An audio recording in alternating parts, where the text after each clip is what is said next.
नमस्कार दोस्तों, स्वागत है आपका लॉ डॉक्टर शो में। मैं हूं एडवोकेट हर्ष गोला।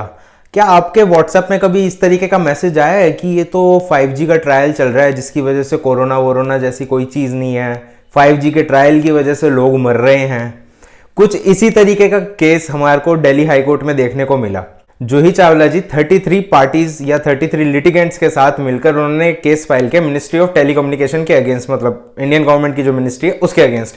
उनका कहना यह था कि जो 5G के ट्रायल्स हैं उनको रोक देना चाहिए क्योंकि 5G के अंदर इस तरीके की वेव्स और रेडिएशंस हैं जो कि ह्यूमन बॉडी पर हार्म करती हैं, तो डेंजरस है। उनका कहना यह था। इनफैक्ट उन्होंने अभी तक उसके साथ एज सच कोई साइंटिफिक रिसर्च पेपर या ऐसी कोई चीजें नहीं लगाई एविडेंस के तौर पे कि जो प्रूव कर सकती हो 110% कि ये जो है रिसर्च बेस्ड वर्क है कि जो 5G की वेव्स और रेडिएशंस है वो ह्यूमन बॉडी पे बहुत ज्यादा इफेक्ट करती है। पहले मैं आपको ये बता दूं, अगर आप इस वीडियो को पूरा एंड तक देखेंगे तो मैं आपको कुछ और इंटरेस्टिंग चीज बताऊंगा जो उस कोर्ट केस की हियरिंग के दौरान हुआ।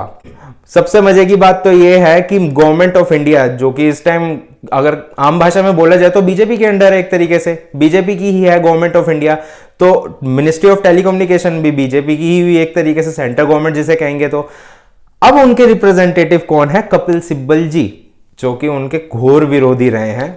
और इस केस के अंदर जो जस्टिस हैं वो जे मिड्डा जी हैं। तो उनका कहना यह था कि भाई पहले हमारे पास आने से पहले आपको मिनिस्ट्री को कंप्लेंट करनी चाहिए थी या उनसे बात करनी चाहिए थी, वहां पर एक कंप्लेंट तो रेज करते। अगर वो डिनाई कर देते तो आपको दिल्ली हाई कोर्ट के अंदर आना चाहिए था। इसका मतलब ये थोड़ी ना कि अगर आपको किसी तरीके की कोई परेशानी है या प्रॉब्लम है, आप मिनिस्ट्री को तो पहले कोई कंप्लेंट ना करें, सीधा आप दिल्ली हाई कोर्ट में आ जाए। तो जस्टिस मिड्डा जी इस केस को सुन रहे थे। तो जस्टिस मिड्डा जी ने कहा कि ये जो केस है ये सिर्फ और सिर्फ पब्लिसिटी स्टंट है। या तो आपको केस फाइल करते हुए सोचना चाहिए था कि पहले आप एक कंप्लेंट रेज करते मिनिस्ट्री में, अगर वो डिनाई कर देते या उस पर सुनवाई नहीं करते तो शायद आपको आना चाहिए था दिल्ली हाई कोर्ट के अंदर और तब आपको केस फाइल करना चाहिए था। ये मतलब नहीं होता है कि अगर आपको कोई परेशानी है, कोई दिक्कत है या आपको कुछ भी इश्यूज फेस करने को मिल रहे हैं सोसाइटी में, तो आप सीधा सबसे पहले दिल्ली हाई कोर्ट या किसी भी कोर्ट में चले जाए। तो प्रॉपर तरीका यही है कि जो कंसर्न्ड अथॉरिटीज है पहले उनके पास इश्यूज रेज किए जाते हैं, कंप्लेंट रेज की जाती है। अगर वहां पर डिनाई हो जाए या अवॉइड कर दे वो उन चीजों को, तब जाके आपको कोर्ट का दरवाजा खटखटाना चाहिए। तो सबसे पहला इशू रेज किया जस्टिस मिड्डा जी ने। उन्होंने कहा कि ये 33 पार्टीज इतनी सारी मिलके कैसे केस फाइल कर रही हैं? भाई इस तरीके का तो कोई लॉ नहीं है कि भाई 33 पार्टीज मिलके एक मिनिस्ट्री ऑफ टेलीकम्युनिकेशन के अगेंस्ट केस फाइल कर जाए। और ये तो एक दबाव बनाने का तरीका हुआ कहीं ना कहीं कि 33 पार्टीज मिलके, इंक्लूडिंग जूही चावला जी, ये सारे मिलके एक कोर्ट केस फाइल कर रहे हैं। सबसे मजे की बात यह है कि जो ये कोर्ट केस फाइल किया इन्होंने, इसकी जो हियरिंग चल रही थी वो वर्चुअल हियरिंग चल रही थी। तो 5G के अगेंस्ट एक केस फाइल कर रहे हैं और वर्चुअल हियरिंग पे अपीयरेंस हो रही है इनकी। तो दीपक खोसला जी जो हैं, जूही चावला के जो रिप्रेजेंटेटिव एडवोकेट हैं, उनका कहना यह था कि ये जो ह्यूमन के ऊपर डेंजरस है ये वेव्स, इसके रेडिएशंस। तो अगर मैं अपनी बात करूं तो मेरे मन में विचार इस तरीके के आते हैं। मैं भी सोच रहा हूं कि एक दिल्ली हाई कोर्ट या सुप्रीम कोर्ट में केस फाइल कर दिया जाए कि ये सन जो है ना, इसको जरा ब्लॉक करा जाए। इससे ना यूवी रेडिएशंस बहुत ज्यादा आती है, मेरी ना स्किन को हार्मफुल है। करना चाहिए कि नहीं? कमेंट करके बताइएगा जरूर। क्या ऐसा कोई केस फाइल करना चाहिए? मैं सरकार को बोलूं कि सन को ना ब्लॉक कर दें, इसकी रेडिएशंस की वजह से ना मेरे को स्किन में प्रॉब्लम बहुत ज्यादा हो रही है। एक काम करते हैं, माइक्रोवेव ओवन के अंदर भी मैंने सुना काफी रेडिएशन होती है।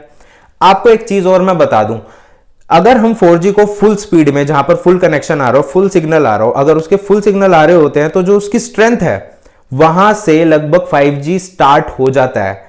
अगर 5G अभी इंप्लीमेंट नहीं भी हुआ तो जो उसकी मिनिमम स्पीड है 5G की, वो 4G के मिड बैंड से स्टार्ट हो जाती है एक्चुअली।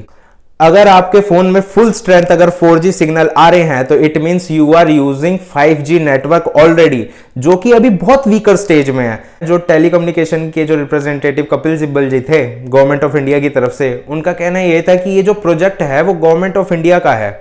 तो अगर गवर्नमेंट ऑफ इंडिया का कोई प्रोजेक्ट है तो वो गलत नहीं हो सकता। मैं देख के हैरान हूं कि पहली बारी जो BJP lead government of India है उसका सपोर्ट करते हुए दिखे मेरे को कपिल सिब्बल जी। तो ये देख के मेरे को बहुत खुशी हुई।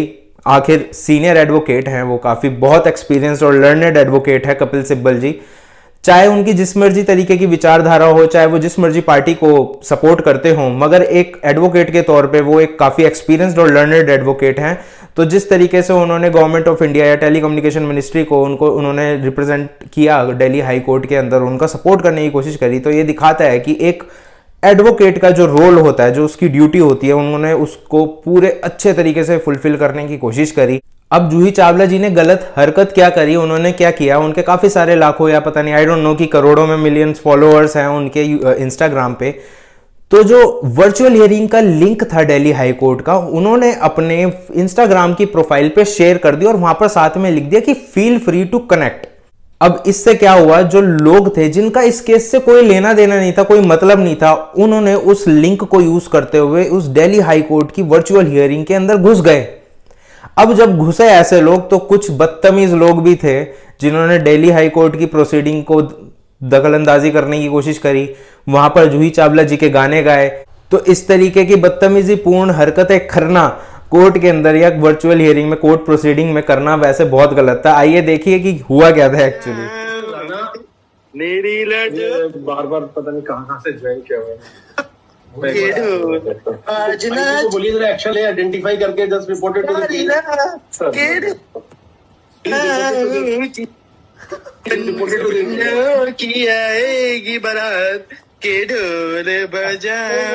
इस इंसिडेंट को एड्रेस करते हुए जस्टिस मिड्डा जी को ऑब्वियसली बात है कि गुस्सा तो आएगा ही कि वर्चुअल हियरिंग में किसी ने ऐसा लिंक शेयर कर दिया अपनी इंस्टाग्राम आईडी पे और उसको फॉलो करते हुए लोग यहाँ पर वर्चुअल हियरिंग के अंदर आके डिस्टरबेंस क्रिएट कर रहे हैं। तो इन्वेस्टिगेटिंग एजेंसी को ऑर्डर करते हुए जस्टिस मिड्डा जी ने ये कहा कि इनके ऊपर कार्रवाई की जाए, इनका पता लगाया जाए कि ये कौन लोग हैं, इनको सर्च किया जाए और साथ में इनके ऊपर कंटेम्प्ट ऑफ कोर्ट की प्रोसीडिंग भी करी जाए। सबसे मजेदार बात, मैं तो रिक्वेस्ट करना चाहूंगा जस्टिस मिड्डा जी से कि थोड़ा सा कंटेम्प्ट ऑफ कोर्ट ना जूही चावला जी के ऊपर भी लगा दे, चाहे 2% या एक चुटकी लगा दे, क्योंकि लोगों को समझने की ये जरूरत है कि ये जितने भी बॉलीवुड स्टार्स हैं या ये पब्लिसिटी स्टंट करने के लिए जो भी हरकत करते हैं, इन्होंने कोर्ट को मजाक समझ के रखा हुआ है कि अपना वर्चुअल हियरिंग का लिंक इन्होंने पब्लिक कर दिया और उसको फॉलो करते हुए ऐसे लोग आ गए हैं। तो ये क्या समझें, क्या इन्होंने अपने एडवोकेट से बात करी थी या नहीं करी थी उस समय पे, या इन्होंने सलाह लेने की कोशिश नहीं करी थी कि क्या मैं ऐसा लिंक शेयर कर सकती हूँ सबके साथ। जूही चावला जी को इस बात की रिस्पॉन्सिबिलिटी लेनी चाहिए थी और माफी मांगनी चाहिए थी दिल्ली हाई कोर्ट से, जस्टिस मिड्डा जी से, कि मेरे से ये गलती हुई है।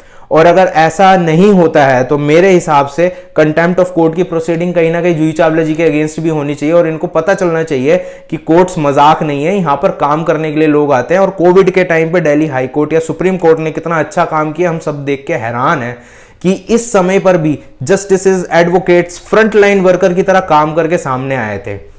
तो ये जो पब्लिसिटी स्टंट करने की कोशिश कर रहे हैं, 5G ट्रायल रोकने की बात कर रहे हैं, कि मई के फर्स्ट वीक में ही गवर्नमेंट ने इनको, कंपनीज को अलाउ किया है कि आप अपना ट्रायल स्टार्ट कीजिए। लगता है इनको मिर्ची यहां पर भी ये लगी हो कि चाइनीज कंपनी किसी को इन्वॉल्व नहीं किया गया इस 5G ट्रायल में और 5G कंपनीज को इनको अलग रखा गया हो। शायद हो सकता है कि किसी ने पिन मारी हो जूही चावला जी एंड 33 पार्टीज को कि भाई चाइनीज कंपनी को भी इन्वॉल्व कर लेते तो शायद ये हमको कोर्ट प्रोसीडिंग या फिर एक कोर्ट केस देखने को नहीं मिलता टेलीकम्युनिकेशन के अगेंस्ट। देश के अंदर कुछ भी अच्छा या नया हो रहा हो तो उसके अंदर कैसे अड़चन लाई जाए, कैसे रोक लाई जाए, इन लोगों से सीखना चाहिए हमें। कि कोई भी नया कानून आए, कोई भी नई चीज आए, कोई नई डेवलपमेंट हो रही है देश के अंदर और ऐसी डेवलपमेंट हो रही है कि जो कि देश के लिए भला करने की बात होगी और फिर भी उसके अंदर रोक या अड़चन लाने की कोशिश करते हैं, तो ऐसे लोगों के ऊपर कार्रवाई होनी जरूरी है। 26 प्लस कंट्रीज के अंदर 5G लोग आराम से ऑलरेडी यूज कर रहे हैं। काफी सारी कंपनीज ऐसी हैं जिन्होंने 5G रोल आउट कर दिया, लोग यूज कर रहे हैं काफी महीनों से। वहां पर इस तरीके का कोई कोर्ट केस फाइल देखने को नहीं मिला, ना हमको वहां पर लोग मरते हुए दिखे। ये जो लोगों ने अफवाह फैलाई है या फिर ये जो मैसेज चला है कहीं से, हो सकता है चाइना से चला हो, क्योंकि चाइना की कंपनी को तो मना कर दिया था कि यहाँ पर 5G ट्रायल के लिए उनको बैन कर दिया गया था। तो जितनी भी कंपनीज थी वो नॉन चाइनीज कंपनीज हैं। तो हो सकता है ये मैसेज जो चला है कि कोरोना कुछ नहीं है, कोरोना तो 5G ट्रायल्स की वजह से फैल रहा है, या फिर ये ऐसी बीमारी है जो सिर्फ 5G की वजह से, उसकी वेव्स या रेडिएशन की वजह से लोग मर रहे हैं। तो ये जो व्हाट्सएप मैसेजेस चलते हैं इसका आधार जानने की ज्यादा जरूरत है और इसी को लेके को ट्रेस करने के लिए गवर्नमेंट ऑफ इंडिया ने 25 फरवरी को कुछ ऐसी गाइडलाइंस रखी थी सोशल मीडिया प्लेटफॉर्म्स के लिए कि 25 मई तक उसके ऊपर कंप्लायंस करना था कि भाई जो ओरिजिनेटर है ना उसको ट्रेस किया जाए, उस तक पहुंचा जाए कि ऐसे मैसेजेस चलते कहां से है। और ऐसे ही अगर हम 5G ट्रायल्स के ऊपर अगर हम क्वेश्चन मार्क क्रिएट करते रहेंगे और केसेस फाइल करते रहेंगे तो हमारा तो देश कभी आगे बढ़ ही नहीं पाएगा। अगर मैं कहूं 25 से लेके 50 देश अगर 5G को लेके आगे बढ़ जाते हैं और उनकी टेक्नोलॉजी इतनी आगे बढ़ जाती है और हम अपने देश के अंदर 5G नहीं लेके आ पाते और हमारा देश पिछड़ जाता है, तो कौन रिस्पॉन्सिबल होगा उसके लिए?